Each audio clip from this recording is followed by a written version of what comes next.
On ne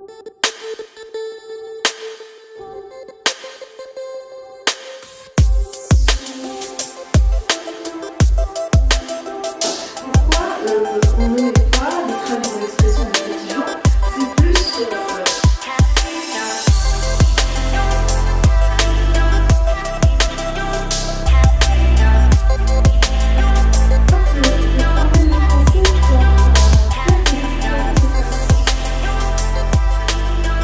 La faculté des sciences d'éducation de l'université Mohamed V de Rabat a le privilège aujourd'hui d'inaugurer la semaine de la francophonie qui se déroulera au sein de cet établissement du 18 au 22 mars 2019.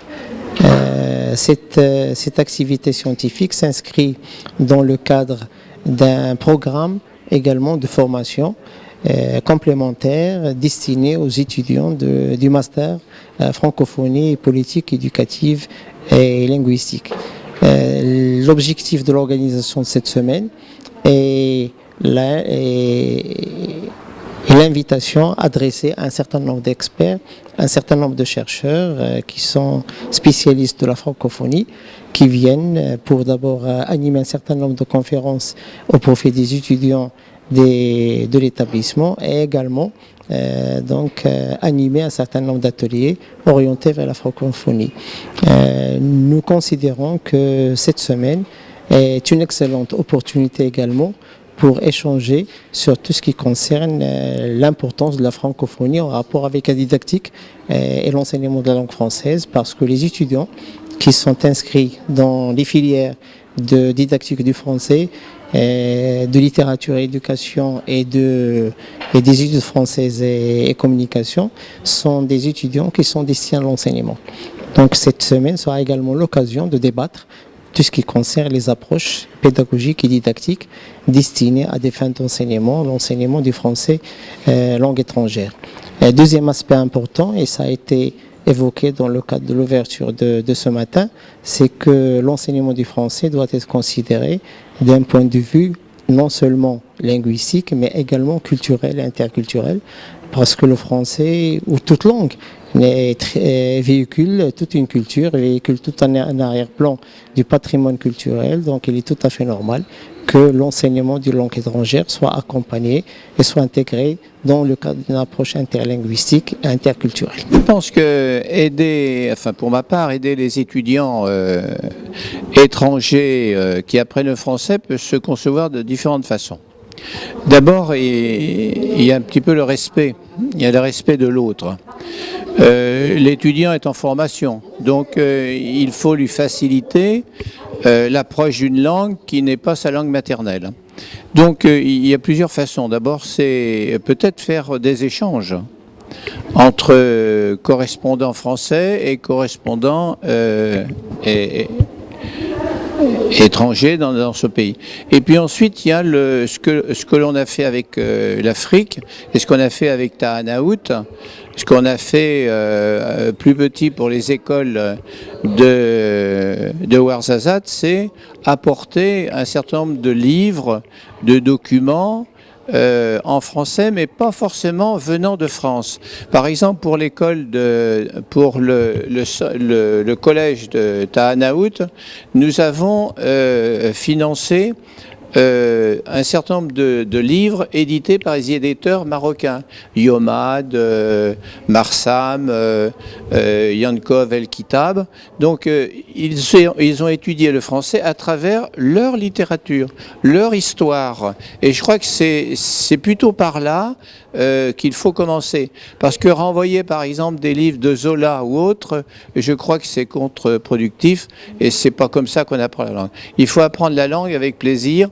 Et si on découvre la langue dans sa culture, dans les histoires que les grands-parents racontent, mais peut-être dans la langue maternelle, je crois que c'est comme ça, enfin pour ma part, qu'on apprend le français. Enfin, je le vois sous cette forme-là.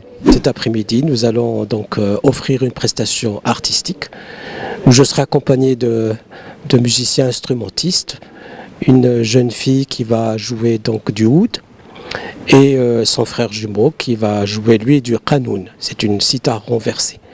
Nous allons essayer donc d'offrir à nos invités distingués 3 pièces de contes qui vont être interprétées par moi, accompagnées donc par ces instrumentistes, plus des poèmes.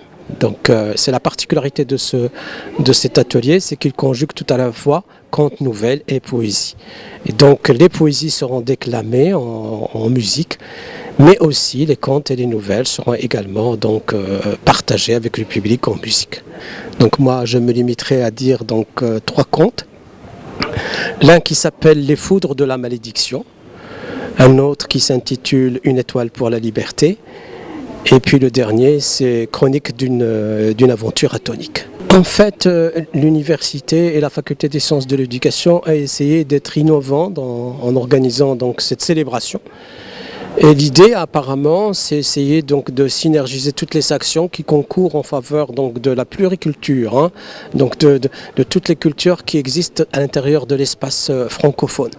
Bien sûr, par exemple, l'africanité va être représentée par les costumes, donc parce qu'il y a une présentation de costumes africains. Il y a des chants, il y a des contes, et je pense que l'idée maîtresse donc, de l'université, notamment donc, du comité organisateur de la faculté des sciences de l'éducation, à travers la coordination des masters, c'est de promouvoir la diversité culturelle qu'il y a derrière le concept francophonie. D'où cette pluralité de thèmes qui va être proposée. Tout à l'heure, j'ai eu à participer à une table ronde consacrée aux femmes.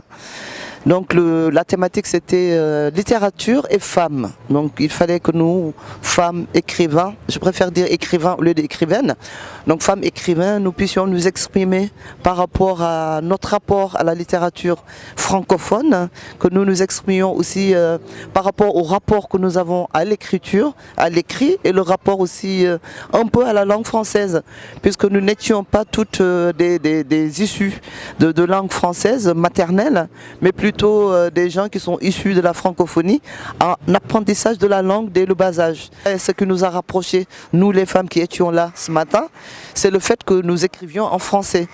Donc nous toutes écrivons en français, et c'est aussi dans ce cadre-là que nous avons été invités ici à Rabat pour parler donc de la francophonie, qui est un point commun, quelque chose que nous partageons avec tous les gens qui parlent le français. Et dans ce cadre-là aussi, mon voyage a été pris en charge par l'Institut français de Rabat, donc avec lequel j'ai déjà collaboré dans le cadre de la francophonie, que ce soit ici ou dans certains pays d'Afrique. Et je me retrouve toujours contente et heureuse de pouvoir participer à l'étranger au rayonnement de la langue française, parce qu'elle n'est plus, comme on le sait, hein, le français n'appartient pas qu'aux Français.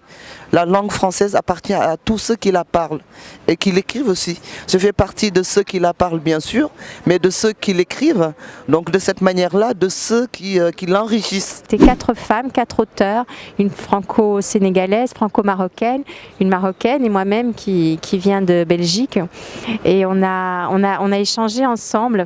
C'était très très précieux parce que c'était 4 femmes qui venions d'univers différents, avec une histoire différente, des imaginaires différents, et on se rendait compte à quel point il y avait une résonance entre nos parcours, entre notre conception de la lecture, notre façon de nous être engagés dans la littérature. Donc c'était une façon vraiment riche de faire connaissance les unes et les autres. La littérature dépasse les frontières. Évidemment, elle dépasse les frontières géographiques, elle dépasse aussi les frontières linguistiques. On se lie soit avec la langue d'origine, soit avec la langue de traduction.